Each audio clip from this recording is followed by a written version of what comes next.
See, I did people that didn't have a job. I mean, I was doing drug dealers, escorts. I put people down as a dog walker, a house cleaner, the escorts, home and personal care services. Whatever your hustle was, if you're stealing copper, I put you down for recycling, aluminum cans. I had a title for everything. If you're breaking in houses, you're doing house cleaning. You know what I mean?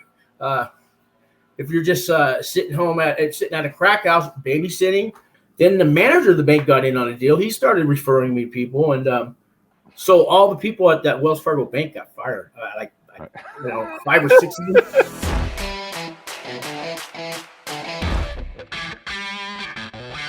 Hey, this is Matt Cox, and I'm here with Sean Cowgill. Got out a few years ago, started a prison channel. He was locked up for wire fraud, and he's got an interesting story, which we're about to hear. So check it out. Yeah, I got off probation December 23rd. So that was my early Christmas present. 3 years probation. 3 years. So you've been out 3 years. Yeah, well, I got, if you count halfway house time, 3.5. And then December was like 5 months ago almost. So close to 4 years now. I mean, out of the prison, Right. I went to the camp of Florence in Colorado. And then my day job was at the Supermax. And then you come back to the camp at night. All right. So what, where were you? Were you raised in Florida? No. It was Florence, Colorado. But no, I was born and raised in San Francisco. So you were born in San Francisco. Yeah. And just normal childhood? No, none at all. Mean old father, drunk, wife beater, child beater. Pretty bad raising. Mom was a drunk, dad was a drunk. They got divorced when I was about 10. But my mom, we spent years running from my dad, and he'd find us here and there. And it wasn't the best childhood. Lived in pretty bad neighborhoods, and mom really was a housewife for a long time, and then she got the courage to run from my dad, and lived in these really bad neighborhoods. And the VFW of San Francisco, that stands for very few whites. Right. So what? Your mom. You're saying your mom was also an alcoholic, though. She was an alcoholic, and and a battered wife, and but that's one thing I kind of try now is to I don't know. I've had women on my show that are battered, but trying to I guess put all that trauma behind them, and it's tough. It's a real tough thing. It still goes on today, but I lived it, so I know what it's like. My father he died while I was in prison, and I didn't really cry. So right, I did a little. Yeah. I did a little because I made some amends with him before I went in, but he never made amends with me. So, you went to high school. Were you in trouble? Were you?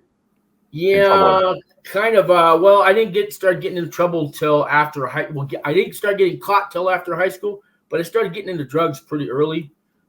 Smoking pot in summer of 6th grade. I remember smoked my first joint. Didn't really like it, but I used to get beat up a lot when you're living in these neighborhoods, and there's, like I said, very few white kids. You get beat up a lot. But when I started smoking the pot, they all left me alone. I was like one of them. They took everything changed like overnight. So in my mind, I thought, well, if I hang out with these guys and do drugs, I won't get beat up no more, And I don't know if that's true or not, or maybe it was all in my head. But well, you're trying to fit in. Trying to fit in, and I eventually did. Were you selling drugs or just buying them? No, I'm just buying them. Not even then. I was just, people would just give me drugs. When you're 12 or 13, you don't got no money for that. But I think I went to like 11 different schools, elementaries, junior highs, high schools, because we were always running from my dad. He finally caught us, and he sold a house and bought a bar, and my mom went right back to him because of that bar. She's an alcoholic. That's like showing up with a big bag of crack. Hey, look what I got. Right. So, and that lasted a few years till they drank the bar away, and they lost everything again. But my dad always found a way to recover.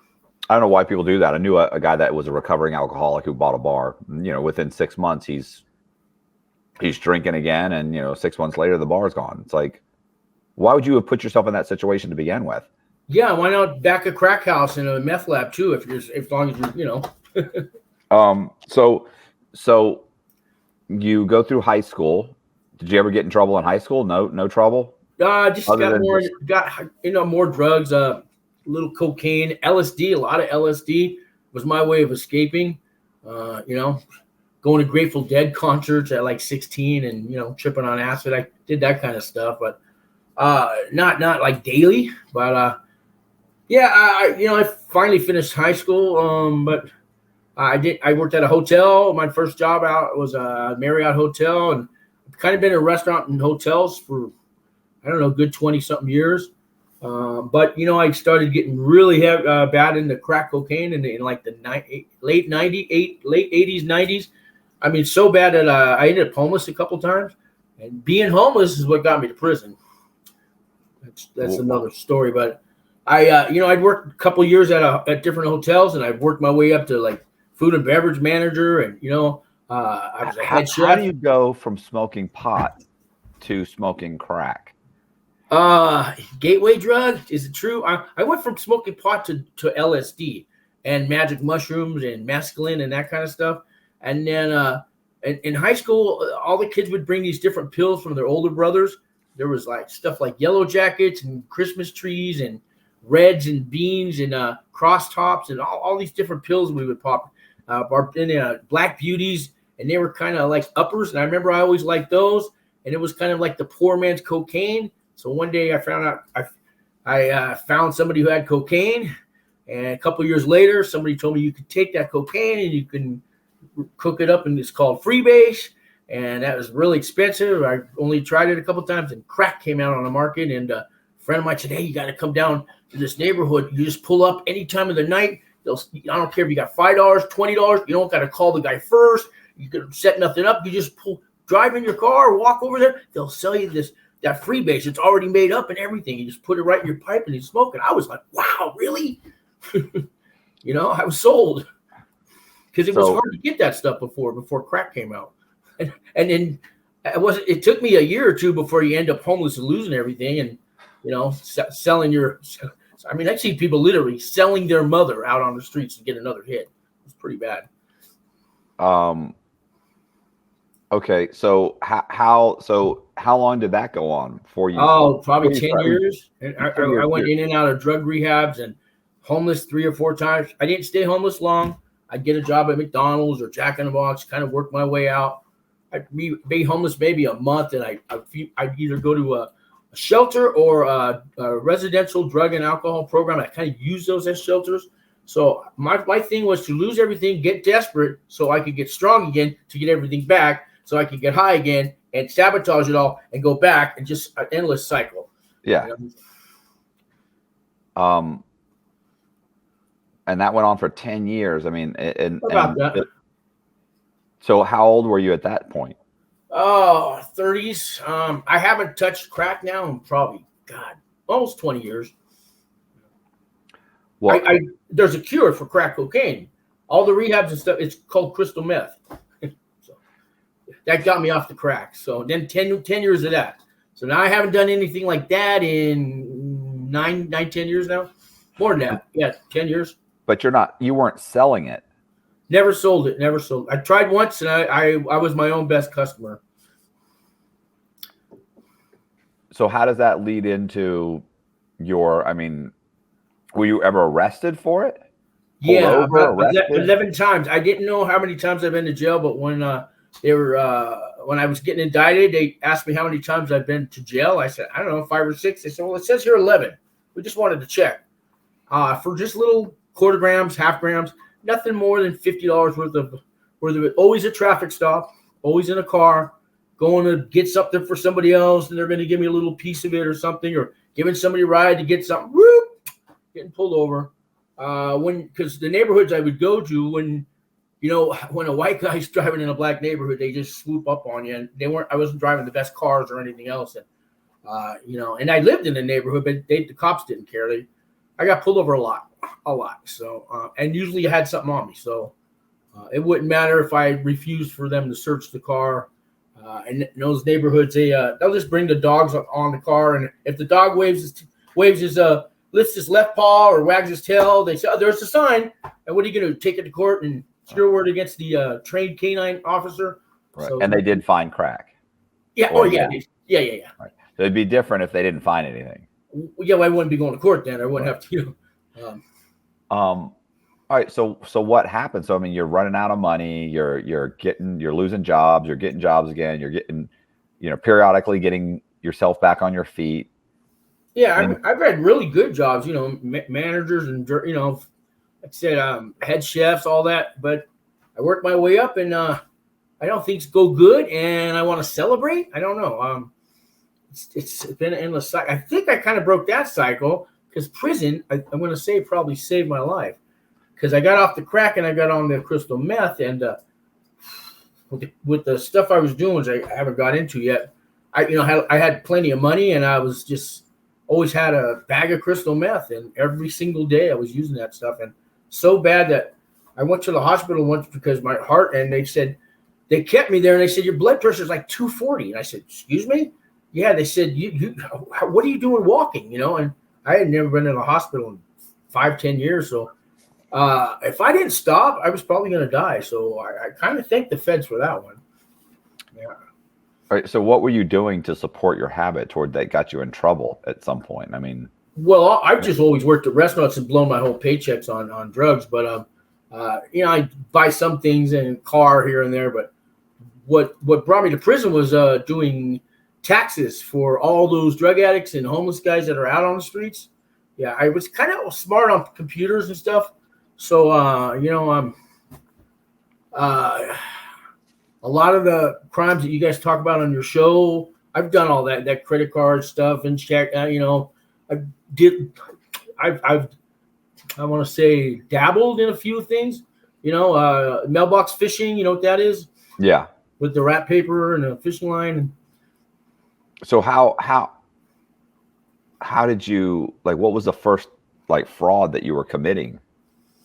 Bad checks, making phony checks with magnetic ink on a computer and just getting some account number and recopying the check. And I had other people going in the banks to cash it, but one time a guy was taking a little bit too long, and I thought I was outside, and I waited too long, and he had already went to that bank like 5 times. He didn't tell me, so red flag went up. And they came.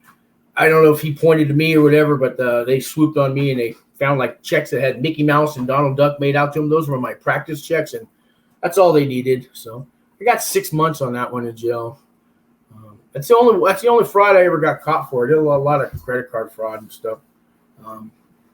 When you say credit card fraud, what do you mean? How does that? Well, there was these drug dealers that needed they would take they had credit card numbers, but they didn't, and they would put them on a different card, right? Not really clone a card, but I remember they'd give me a credit card with a lady's picture on it, and they had it would say American Express on the card, but it was a Visa card.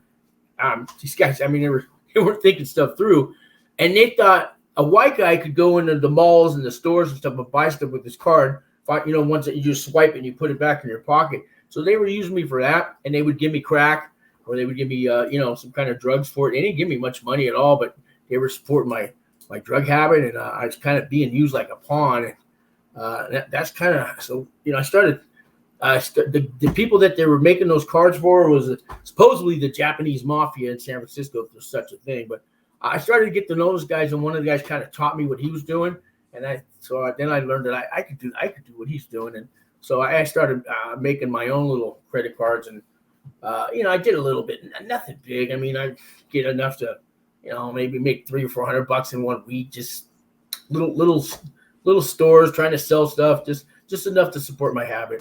Using forgeries and bogus identities, Matthew B. Cox, one of the most ingenious con men in history, built America's biggest banks out of millions. Despite numerous encounters with bank security, state, and federal authorities, Cox narrowly, and quite luckily, avoided capture for years. Eventually, he topped the U.S. Secret Service's most wanted list and led the U.S. Marshals, FBI, and Secret Service on a 3-year chase, while jet-setting around the world with his attractive female accomplices. Cox has been declared one of the most prolific mortgage fraud con artists of all time by CNBC's American Greed. Bloomberg Businessweek called him the mortgage industry's worst nightmare, while Dateline NBC described Cox as a gifted forger and silver-tongued liar. Playboy magazine proclaimed his scam was real estate fraud, and he was the best. Shark in the Housing Pool is Cox's exhilarating first-person account of his stranger-than-fiction story. Available now on Amazon and Audible. I owe $1.7 million to the government, and that's what they calculated. That's what went through a bank. I only started using a bank because the people I was doing the taxes for wouldn't pay me. I was charging them 20% of their refunds, and they weren't paying me. They promised to, so. So you get them, whatever, $8,000, and they're supposed to go bring you back whatever, $1,600 or whatever that comes to. And they wouldn't do it. Back then, you could get your refund in about 7 to 10 days, at least for the current year. You can go back 3 years to get refunds if you haven't filed. See, I did people that didn't have a job. I mean, I was doing drug dealers, escorts. I put people down as a dog walker, a house cleaner, the escorts, home and personal care services. Whatever your hustle was, if you're stealing copper, I put you down for recycling, aluminum cans. I had a title for everything. If you're breaking in houses, you're doing house cleaning. You know what I mean? If you're just sitting at a crack house, babysitting. But these are guys. This is their real social security number, their real ID. It's really them. It's not like were they going out and getting people and bringing them to you? Yeah. Or? So my deal was, I'm at a homeless shelter, and a guy comes through one day. He comes in and he says, "Hey, I'm working for this guy, this lawyer, and he can get you stimulus money, the Obama stimulus money. Did you get yours?" And I go, "No, I never got it. Oh, I did it. I filed my taxes and it came on there." And he goes, "Oh, you know how to do that?" I go, "Yeah, I kind of." And he goes, "Because I'm gathering people for this guy." And he goes, "I got all these." He had like 8 or 9 people's tax forms, and he said, "If you could do it, because this guy ain't paying me shit." And I go, "Well, let me see those." And they're all the same. It all had $6,500 for income, and I looked at this and I go, "These are all the same. He just makes copies. I mean, anybody could do this." And I go, "I can get more money than this guy's even getting." So next he goes, "Well, here, why don't you take a couple of these?" And let me tell the guys, let me ask if it's okay, because we didn't do anything without somebody's permission. I even had them sign affidavits giving their permission to have their Social Security, their driver's license, all that stuff for the purposes of taxes, because they tried to get me for identity theft. And I kept every client, well, if you want to call them client, but every person I ever did, I had a file. So they had to drop a lot of the charges. They got me really because I had their refunds going through a Wells Fargo bank. And they told me, "We're not really here to get you on the taxes. You found all these loopholes." And I remember when they were raiding my house, they said, "Now, everybody that you got like 800 people, and they all made exactly $6,500 that year. I don't know how you found them or how they found you. And half of them live at your post office box." That's another thing. And he says, "And what do you have to put 6,500? Why don't you put 640, 638? Oh, you wanted every dollar. You couldn't even $8 you had to have that, right?" I remember them telling me all this why they're searching the house. But so I had a deal. If you tell anybody that find somebody that needs their taxes done that never had a job and hasn't filed their taxes, I'll give you $100. Right. I'm going to call it 800 number to see if they owe money for child support or their student loans. And if that clears, and I do a little check to see if they filed before, if they get it, because you get accepted in 10 minutes after I file. So I gave everybody $100. The phones were ringing off the hook, man. I ended up having 3 or 4 girls answering phones, just writing down people's social and date of birth and address. I gave them $50 for just to answer the phone and write that stuff down. It got off the hook. I had to teach people how to do this. So I had 9 co-defendants at that many people. I mean, we did thousands of them. I mean, it started off with 2 people that I did, and they told 2 friends, and I said, "I'll give them $100. Got 2 more friends? I'll give you another $100." And I made sure everybody got that $100. And it just, that refer a friend program, it works when you're dealing with homeless people on the street and drug addicts.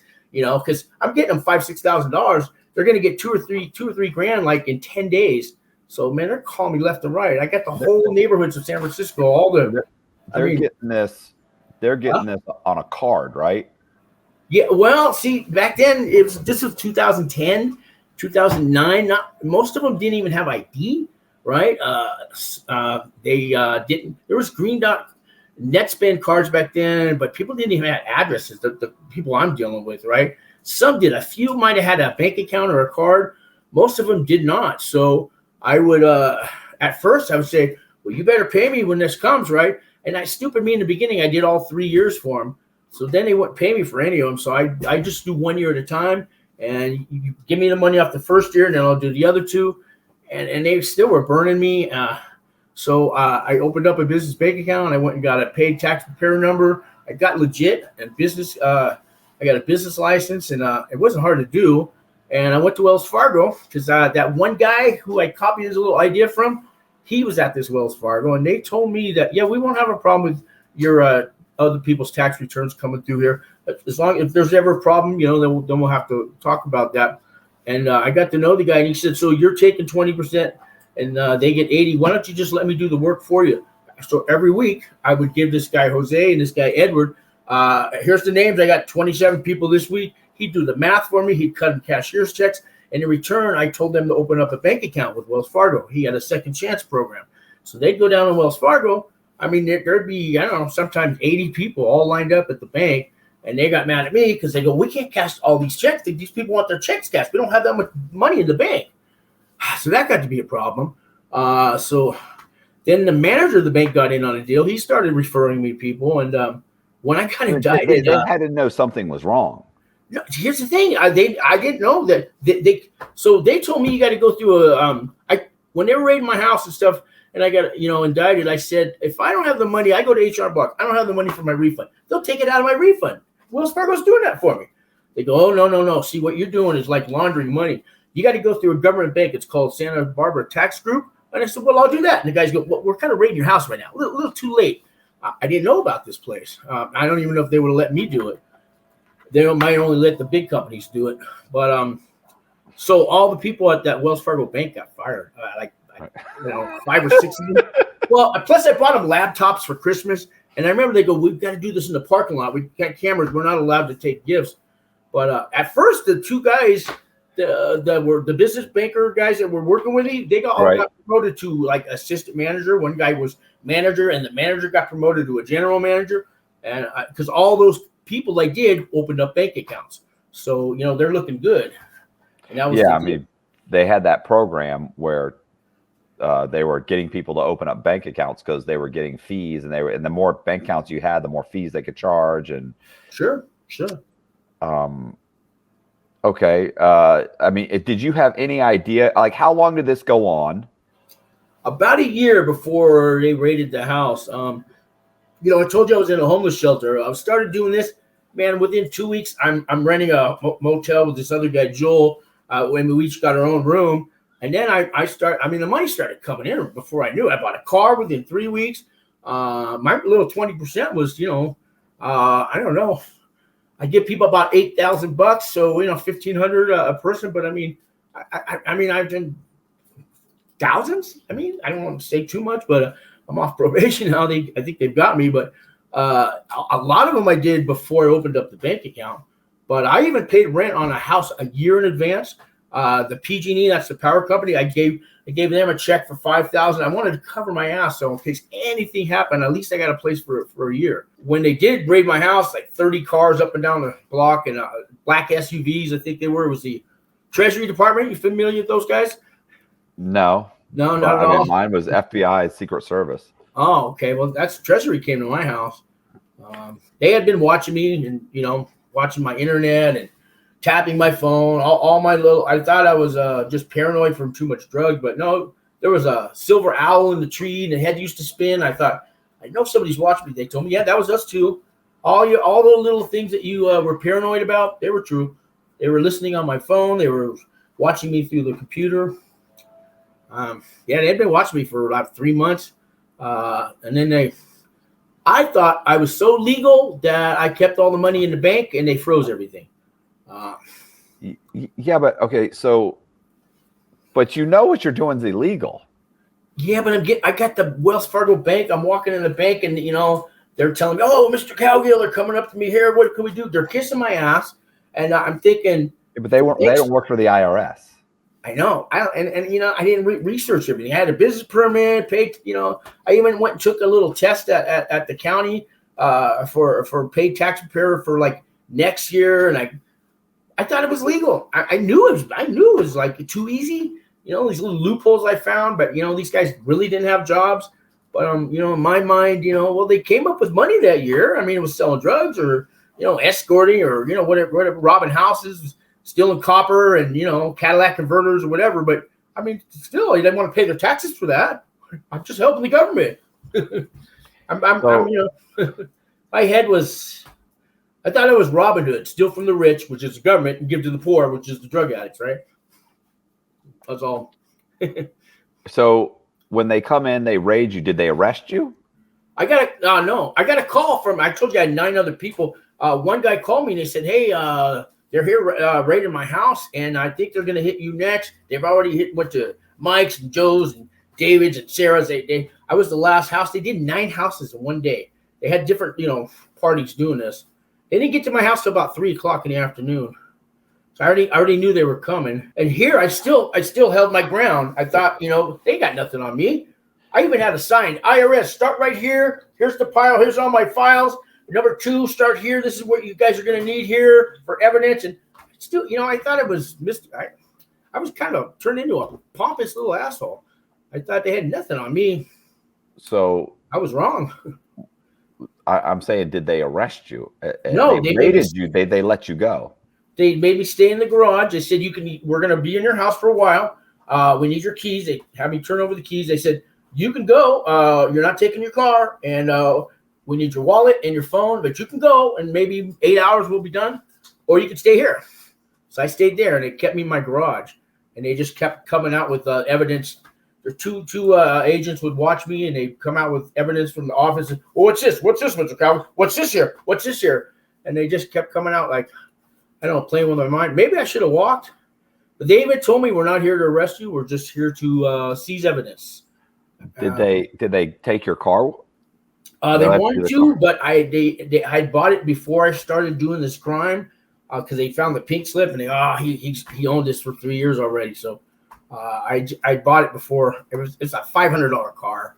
They didn't know about another one that was in my girlfriend's name, so they didn't get that one. We had moved that day. And my girlfriend was at a Safeway store sitting in her car doing a scratch off, and undercovers came and got her. I had a friend that was staying in one of the rooms. They found him at where was he? He's at a bowling alley or something outside in his car. They've been following all these people. They didn't arrest anybody out of all the 9 people. They just grabbed all. I mean, they took my TV. They took it was almost Christmas time, and I remember they took all the Christmas presents that were under the tree. My girlfriend, I just bought her son like an Xbox. They took everything. My widescreen TV off the wall, all the computers. They basically left the furniture. They took everything. So what happened? Did you get a lawyer? Did you just kick back? They froze all my bank accounts, but I had maybe $15,000 in loose money, kind of. So I did go to a lawyer. It cost $5,000 just to answer some questions. Really, they said the lawyer. It was a lady. She said, "Well, I know, like, what lawyers. I guess they learn this in law school. Oh, I know the DA. I know the district attorney. I know the prosecutor. I mean, they all know him. My brother-in-law is married to the sister of the judge. And don't worry, I know everybody. Well, that's all great. What does that do for me? So she used that spiel on me.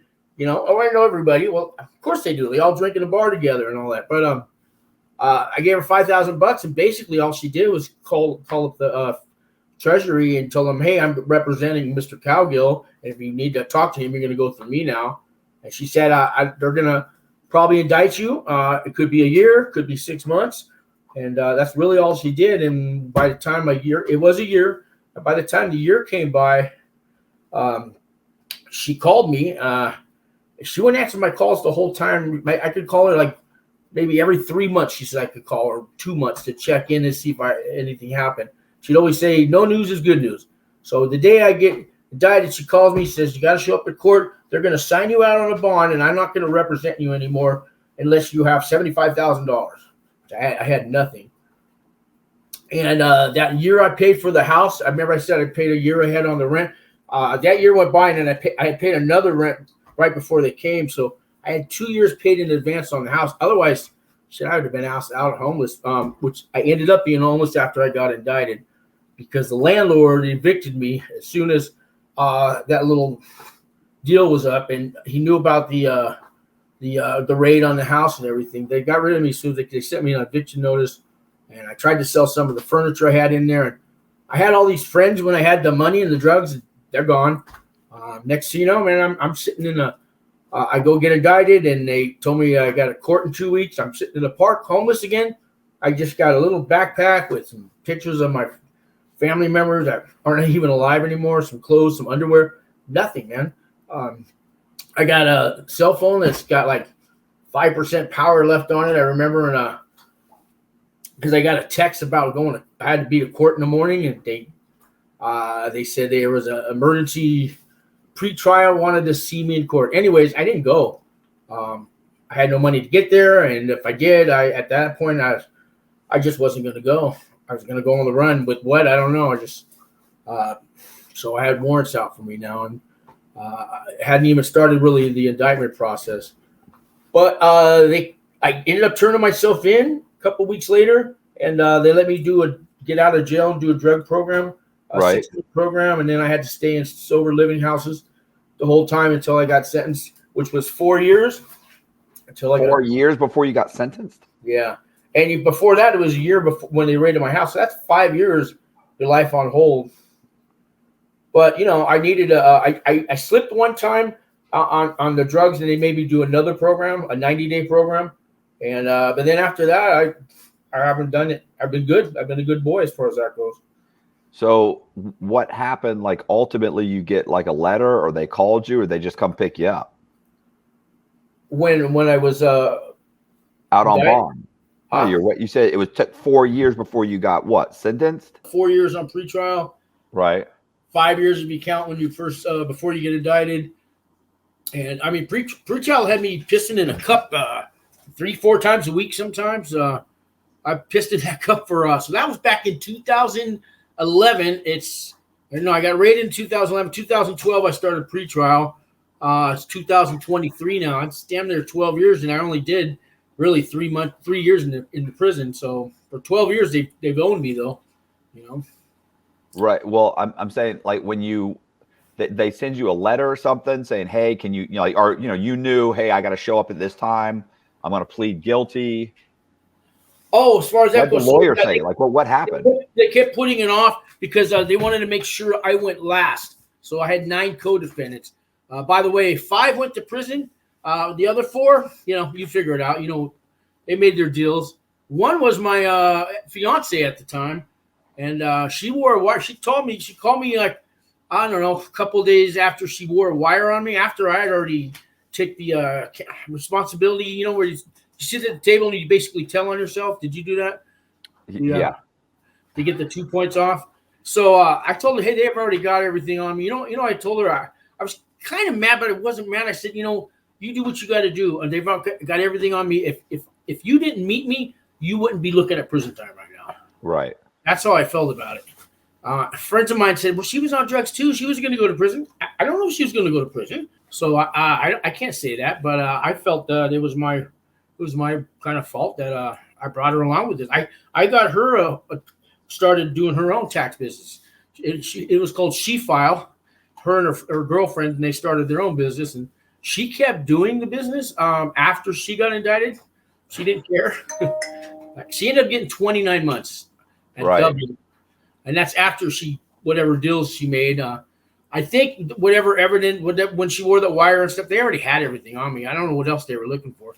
I know they were looking for money that I had hidden. I wish I would have known in advance. I would have took it all out. But as well as I do, you can't just go to the bank and say, give me $100,000. Right. Well, so they gave you a lawyer.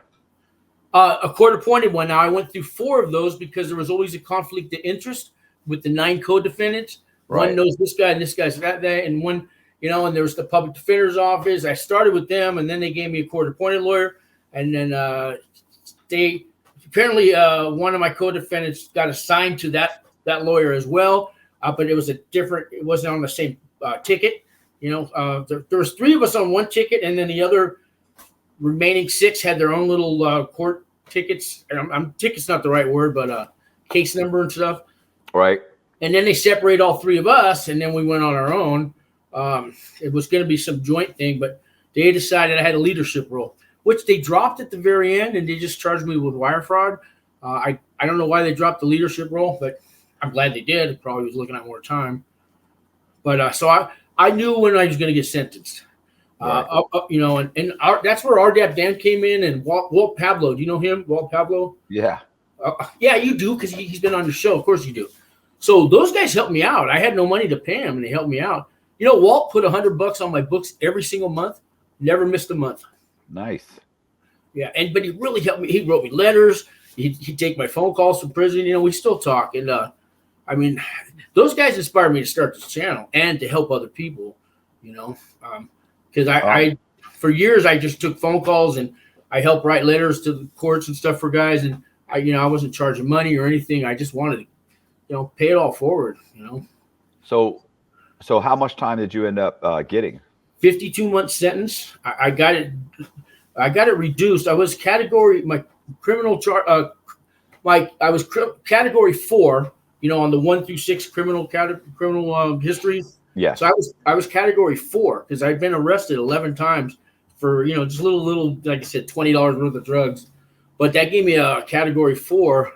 But the judge switched from 4 to 1 because I did a lot while I was on pretrial. I went to the 2 residential drug programs. I lived in sober living houses. I was feeding homeless. On Friday nights, we'd go in a van with this church group, and we handed out blankets and food and everything. And I volunteered at Alcoholics Anonymous at their main central office. I was cleaning their toilets and bathrooms and answering their phones and stuff like that. I did a whole lot of other stuff.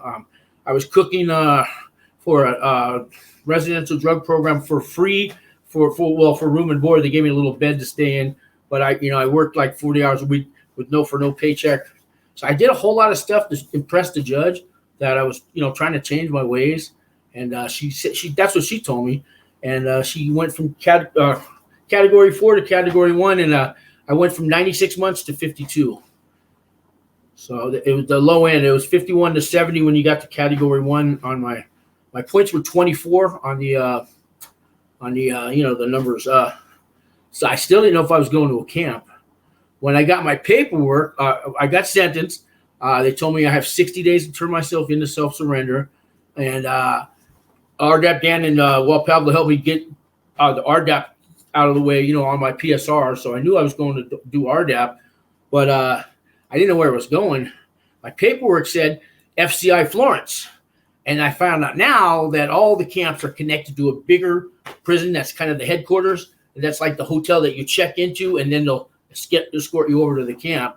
So anybody that's going to camp, if it says FCI something on it, you're not going to the FCI. You're going to the camp, but that's the headquarters. So even my lawyer didn't know that. That I called him. He didn't know. The lawyer I had at the end, the 4th lawyer, he was a prick. I remember I called him up and said, this paperwork tells me I can go straight to the camp, but I don't know about the FCI. It doesn't matter. You got to turn yourself into the marshals. I said, no, I'm supposed to self-surrender to the camp.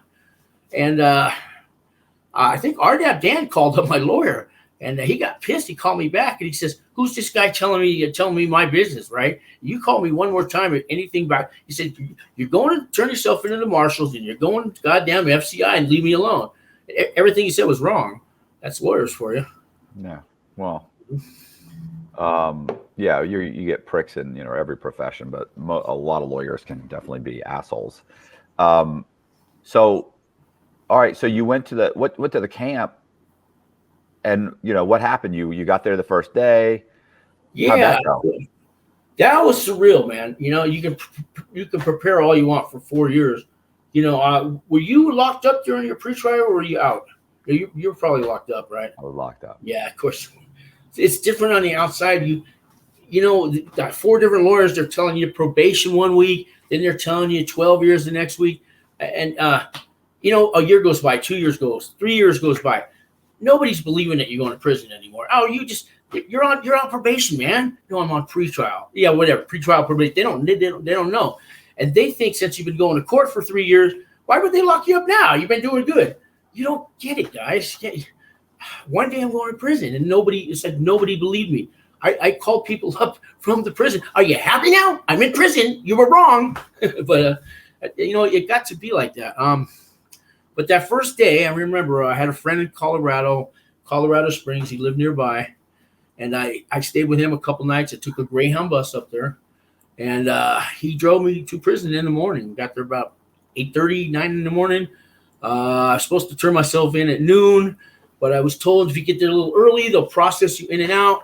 And Walt Pavlo told me that. And he says, the day you leave, you're going to leave at 6 a.m. So you'll get the hours back. But if you show up at noon, like it says, they're doing a guard change. It's lunch hour. You may be thrown in the shoe across the street or something until, you know, they're ready to take you into the camp. But if you go early, you'll be in and out. And he was right. About 30 minutes, I was processed, changed, dressed out. But I remember he dropped me off. There's a gate, like a little booth with a thing that goes up and down, and we drive up to the gate, and I tell the officer in the gate, I'm here to turn myself in. I have to self-surrender. He says, well, you can get out of the car, just wait by the side of the road, and we'll call somebody. And they wouldn't let us in anywhere part of the prison. So I said my goodbyes to my friend. He took off, and I'm standing there at the gate, and a little white pickup truck pulled up, and I said, that can't be for me. A lady rolls down the window. She said, hey, get on in. You're here self-surrender, right, Mr. Cowgill? I go, yeah. She goes, get in. And I get in. I remember the first thing, do I have to put my seatbelt on? No, we're just going to the camp. Don't worry about it. She's really nice. And we go up there, and she goes, yeah, just get out of the car. We're coming to the side door here. You know, we'll get you checked in. And I said, am I going to the camp? She goes, yeah, what'd you think? I said, well, my paperwork says FCI. She says, no, you're going to the camp, man. She goes, and I go, you're not like, I don't have handcuffs. She goes, man, this is the camp. Relax. She says, it's going to be fine. This is my first impression. I'm tripping. So she opens up the door. She goes, there's some chairs there. Just have a seat. Somebody be with you. An inmate comes up. I remember it was a black guy, and he's talking to me. Prison, I didn't know politics. I just been watching, you know, Shawshank Redemption and, you know, Escape from Alcatraz and Oz and all this stuff all my life. And even though I heard camps were like cupcakes, I was scared shitless, man. Yeah. A black guy comes up to me and goes, he gives me a clipboard and he goes, hey, whatever. My name's Leonard. How you doing? I go, I'm doing all right. I can talk to you. And he goes, what do you mean you can talk to me? I go, you know, I'm white. He goes, hi, this is a camp. Again, it's a camp. So I had to fill out some information, and he says, you hungry? And I go, sure. He brings me a lunch, and it's like salami and turkey on a hoagie roll. And I'm all, no bologna sandwich? And he goes, man, we got it good here. And then a guard comes down, and he says, hey, man, I got to dress you out and get you in. And so he says, you take off your clothes. He goes, you know, you got to bend over and cough. And he was really nice. And he goes, now, what do you want me to do with these clothes? Send them home? Or I go, no, I don't really have a home. He says, okay, we'll just donate them. And he says, the shoes look okay, though. I think you can wear those. He grabs them, and he goes, okay, yeah, put them on. I mean, I could have shoved drugs in them. Who knows? He was too nice. Everybody was too damn nice. And I'm going, something's wrong here, man. It can't be like this. And it pretty much was, except for the COs that like to do shakedowns, lockdowns, remind you that you're in prison. But when you're dealing with the staff at a camp, the administration, the doctors, and, you know, the educators and stuff like that, the chaplains, they treat you just like a person. It was kind of like that the whole time at camp. If you treat them, you know, with respect and dignity, that you get it back. Because at a camp, we don't have a fence. There's just an out of bounds sign. So any contraband that comes in there, we don't use the staff. We don't use the guards or the COs. They know they're going home that night. Their family's not going to get threatened. You know, they're not going to get manipulated. The inmates do all that. So, you know, they treat you back. They treat you like that. And plus, it's kind of nonviolent people. I'm sure some of them had share of violence. They're not there because of that, though. Bent is the story of John J. Boziak's phenomenal life of crime. Inked from head to toe, with an addiction to strippers and fast Cadillacs, Boziak was not your typical computer geek. He was, however, one of the most cunning scammers, counterfeiters, identity thieves, and escape artists alive, and a major thorn in the side of the U.S. Secret Service as they fought a war on cybercrime. With a savant-like ability to circumvent banking security and stay one step ahead of law enforcement, Boziak made millions of dollars in the international cyber underworld, with the help of the Chinese and the Russians. Then, leaving nothing but a John Doe warrant and a cleaned-out bank account in his wake, he vanished. Boziak's stranger-than-fiction tale of ingenious scams and impossible escapes, of brazen run-ins with the law and secret desires to straighten out and settle down, makes his story a true crime con game that will keep you guessing. Bent: How a Homeless Teen Became One of the Cybercrime Industry's Most Prolific Counterfeiters. Available now on Amazon and Audible. I know at a low, it's a little different. You were at the medium. The politics, a little different, right? Yeah, but I mean, that's nothing. That had, like, that stuff. The nice thing is you're either participating in it or you're not, and I just don't participate in anything. Yeah. I just, I had a job, and when I went to the medium, really the medium and the low, like I'm a white collar guy, a white collar guy. Yeah. Who's college educated, who speaks well, and so you become kind of an authority where they don't want to mess with you because they might need you to, hey, can you read over my paperwork? Can you help me write something? Can you help me figure out how to do this? Can you teach a course? Can I ask you a question? So, you're like a non-enemy combatant in a war zone. Like, there's people shooting each other or stabbing each other and getting into fights, but it has nothing to do with me. I'm just walking through the middle of it, and they all kind of just move around me, and they're not interested in having a problem with me because that guy's got nothing to do with what we got going on. So, that was 3 years at the medium. And then when I went to the camp, it was pretty much the same thing at the camp, except it's a less violent crowd. Although, yeah, I'm sorry, when I went from the medium to the low, when I went from the medium to the low, like the low is a less violent crowd, but it's funny because they were still stabbing each other there. It just wasn't as frequent or as, I want to say as brutal, but to be honest, I saw some really bloody stuff at the low, but it just didn't happen as much. Yeah. We had bloody stuff at the camp too, but usually gambling debts or drug debts or something. Yeah, it's stuff that you brought on yourself. Like, it's not like random fights. Well, that's not true. At the low one time, this guy attacked another guy. Like, it was actually comical. So the way it worked out, like, this guy had snitched. So there was these two guys were on the same case, and this guy snitched on this guy. So this guy goes away for like 15 years. This guy gets like 3 years. Gets out, catches another charge, gets himself like whatever, 7, 8, 9, 10 years, goes back to prison. But when he gets there, they ask, have you cooperated against anybody? He said no, because on that case, he hadn't. So he wasn't understanding that they're saying, look, is there somebody in this prison that might want to hurt you? Yeah. And so he was, but they said what they said, do you have a separatist on anybody? Have you cooperated against anybody? He was like, oh, no, I didn't cooperate against anybody on that case. So they put him on the yard. Well, this guy who's still doing time for the first crime, sees him and goes and like gets like a lock, gets a lock and a sock and ties it around his arm, his wrist, and comes up and then finds him in the rec yard and just just beats the hell out of him, beats him bloody. And the guy, of course, he's sitting there like, he had no clue that, hey, yeah, that guy from 7 or 8 years ago that you cooperated against is still doing that time. So, to him, that was like, oh, that's long gone. No, not for him. And it's not. So anyway, so you saw stuff like that would happen. People would. I did. And, the Pisces kind of run the camp. You know what a Pisces is, right? I don't know if they have them in Florida. Yeah, they have them, but, it's like, run, like, I don't know, even, at a low, like, it's basically like these guys are associated with this gang. These guys are associated with that one. But I just didn't pay attention to any of that. It has nothing to do with me. Yeah. And so I never went to a camp. I'm sure there's even less of that at the camp. Oh yeah, there's less of that. When I say they run the camp, I mean they're like you want something from the outside, you go talk to a pilot, he'll have it here in 2 days. You know what I mean? Oh, okay. They're running the it's a business. They're not really. They have their meetings that are never. You can't go in. They'll take over a TV room and they'll have two guys at the door. You know, and I've been told by some of my friends now that we're out. You know, they're beating the fuck out of somebody in there for whatever reason, whatever they did. You know. But they handle their own. They keep it out of the eyes of anybody, so you don't really know what's going on, and that's about as deep as it goes. Everybody else is just freelancers. I mean, probably 20% is white collar. Most of it's drug mules or higher ups that got there. You know, they're there for conspiracy or RICO Act because they were 3 cars, 2 Mercedes, and no job, so they can't get them on anything to stick. So they use that conspiracy that the feds are famous for.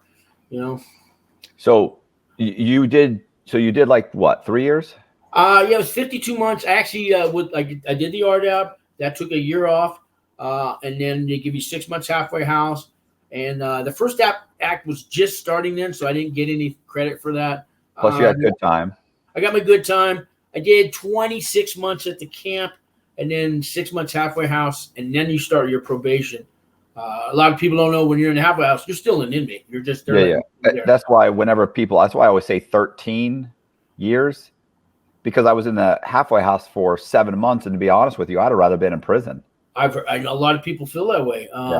I had no money or anything other than what Walt Pablo gave me $100 a month. And they started taking that for my restitution. So I kind of needed the job. And I got a job washing dishes, $19 an hour in San Francisco. At a St. Anthony's dining room, and it was just like working the chow hall, you know, washing the dishes there with the same machine, same kind of trays. Nothing changes, but I'm getting $19 an hour, you know.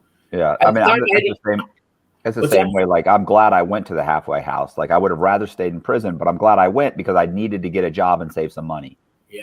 So it was worse being at the halfway house than it was being in. Oh yeah, ours was horrible. It was 3 stories. About 400 people lived there. I don't know how many registered child molesters were in, about 40, because we looked up on the phone one day and me and some girls were talking, and they said, "Oh, I didn't know they're here." And they went to go talk to the management of the halfway house, and they said, "If you bring that up one more time, you're going back to prison." Yeah. And they're saying, we don't feel safe here, you know. Oh well, don't come back to prison, you know. I was gonna say, but I mean, plus not just that, like they're child molesters. So you're an adult woman, you're fine. Yeah, there's no at your age, you're okay. But so you did that, you got out. Where'd you go when you left? Halfway house. I was in San Francisco, so my probation officer came to visit me, and that sober living kind of place that I was on during pretrial. I've been writing them letters and stuff, so they had a place for me. So I went to stay with them, and it was in Oakland, which wasn't bad for me because I already knew everybody there. And I continued that job dishwashing. They had a drug program down the street, and they actually gave me a job cooking for $24 an hour.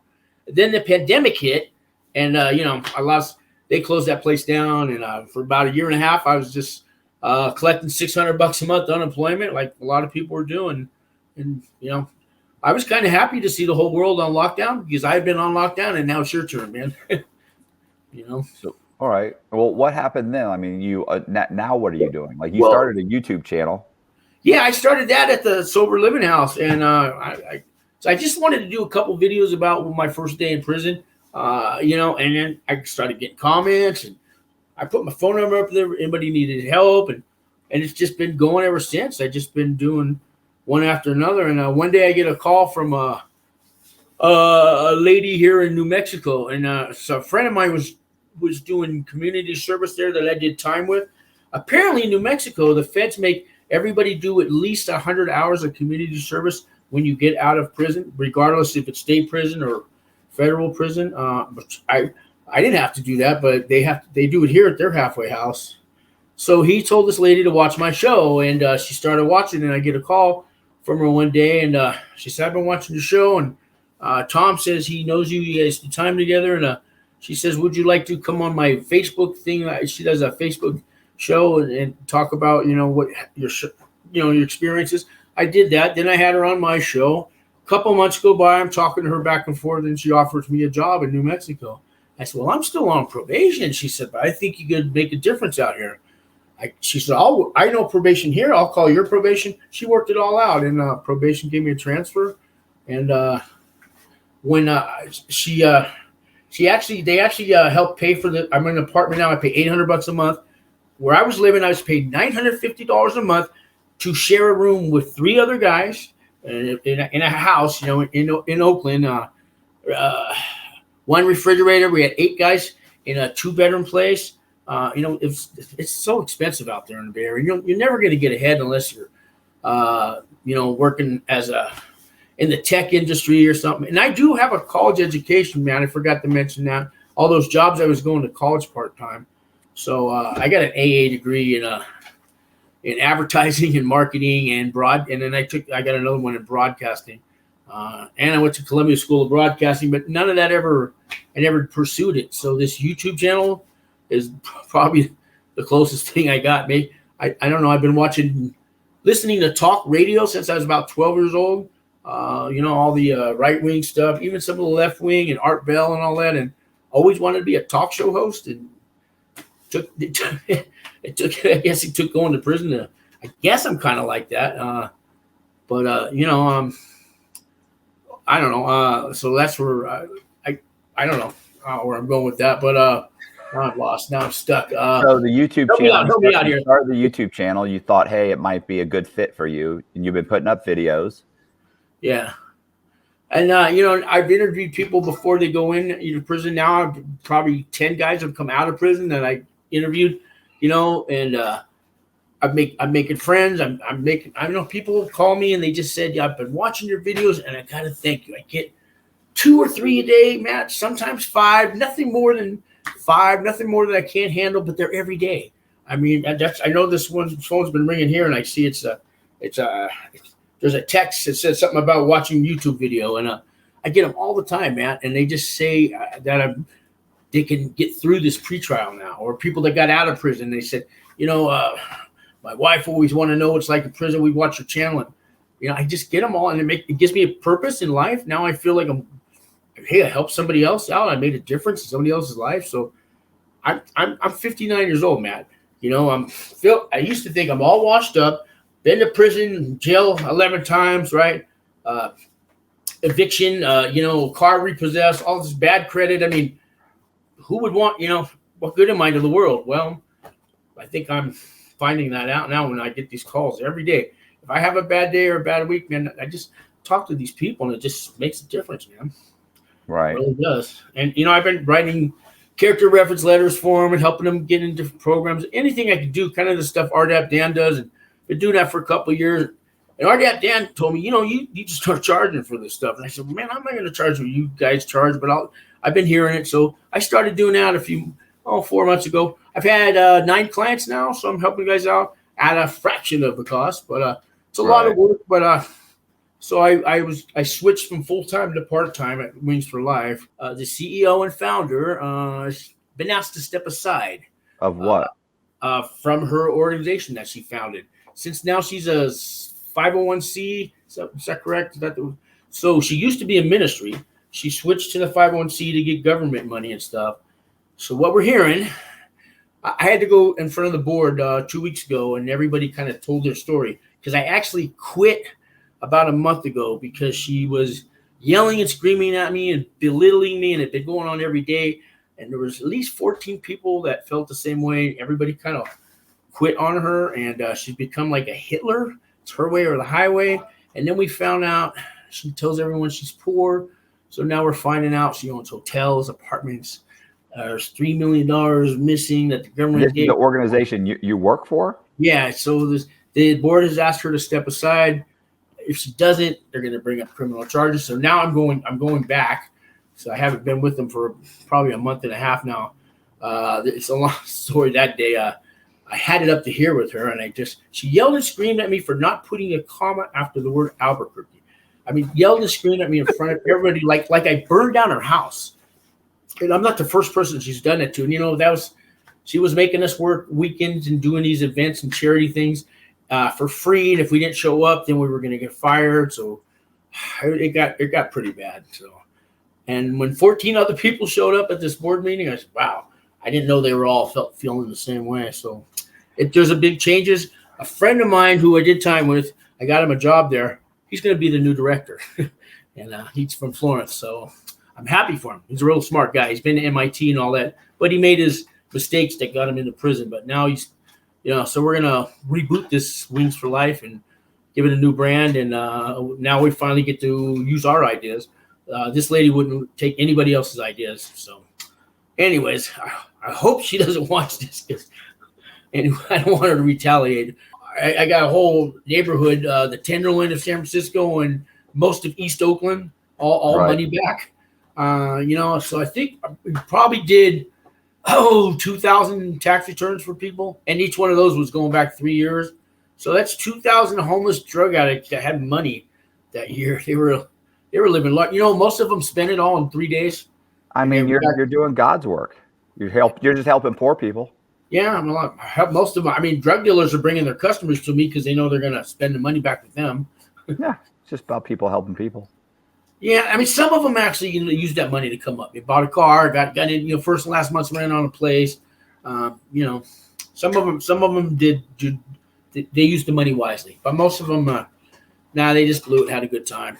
Bought new rims for their car or something, gold chains, whatever. A lot of them, they told me I did help them out, but now I'm really trying to help people legally.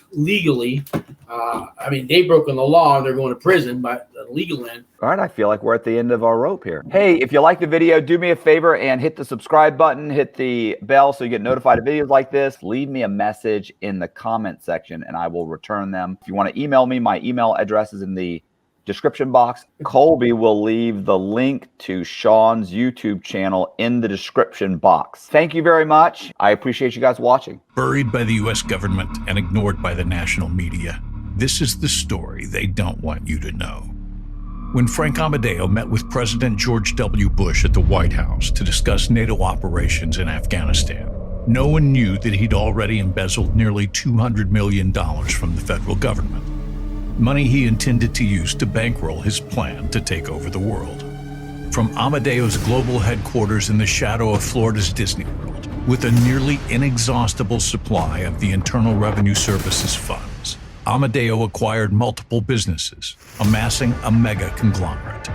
Driven by his delusions of world conquest, he negotiated the purchase of a squadron of American fighter jets and the controlling interest in a former Soviet ICBM factory. He began working to build the largest private militia on the planet, over 1 million Africans strong. Simultaneously, Amadeo hired an international black ops force to orchestrate a coup in the Congo, while plotting to take over several small Eastern European countries. The most disturbing part of it all is, had the US government not thwarted his plans, he might have just pulled it off. It's insanity. The bizarre, true story of a bipolar megalomaniac's insane plan for total world domination. Available now on Amazon and Audible. Pierre Rossini, in the 1990s, was a 20-something-year-old Los Angeles-based drug trafficker of ecstasy and ice. He and his associates drove luxury European supercars, lived in Beverly Hills penthouses, and dated Playboy models while dodging federal indictments. Then, 2 FBI officers with the Organized Crime Drug Enforcement Task Force entered the picture. Dirty agents willing to fix cases and identify informants. Suddenly, 2 of Rossini's associates, confidential informants working with federal law enforcement, were murdered. Everyone pointed to Rossini. As his co-defendants prepared for trial, U.S. Attorney Robert Mueller sat down to debrief Rossini at Leavenworth Penitentiary, and another story emerged. A tale of FBI corruption and complicity in murder. You see, Pierre Rossini knew something that no one else knew. The truth. And Robert Mueller and the federal government have been covering it up to this very day. Devil Exposed. A twisted tale of drug trafficking, corruption, and murder in the City of Angels. Available on Amazon and Audible. Bailout is a psychological true crime thriller that pits a narcissistic conman against an egotistical, pathological liar. Marcus Schrinker, the money manager who attempted to fake his own death during the 2008 financial crisis, is about to be released from prison, and he's ready to talk. He's ready to tell you the story no one's heard. Schrinker sits down with true crime writer Matthew B. Cox, a fellow inmate serving time for bank fraud. Schrinker lays out the details: the disgruntled clients who persecuted him for unanticipated market losses, the affair that ruined his marriage, and the treachery of his scorned wife, the woman who framed him for securities fraud, leaving him no choice but to make a bogus distress call and plunge from his multi-million-dollar private aircraft in the dead of night. The $11.1 million in life insurance, the missing $1.5 million in gold. The fact is, Schrinker wants you to think he's innocent. The problem is, Cox knows Schrinker's a pathological liar, and his story's a fabrication. As Cox subtly coaxes, cajoles, and yes, cons Schrinker into revealing his deceptions, his stranger-than-fiction life of lies slowly unravels. This is the story Schrinker didn't want you to know. Bailout: The Life and Lies of Marcus Schrinker. Available now on Barnes & Noble, Etsy, and Audible. Matthew B. Cox is a conman, incarcerated in the Federal Bureau of Prisons for a variety of bank fraud-related scams. Despite not having a drug problem, Cox inexplicably ends up in the prison's Residential Drug Abuse Program, known as RDAP. A drug program in name only, RDAP is an invasive behavior modification therapy specifically designed to correct the cognitive thinking errors associated with criminal behavior. The program is a non-fiction dark comedy which chronicles Cox's side-splitting journey. This first-person account is a fascinating glimpse at the survivor-like atmosphere inside of the government-sponsored rehabilitation unit. While navigating the treachery of his backstabbing peers, Cox simultaneously manipulates prison policies and the bumbling staff every step of the way.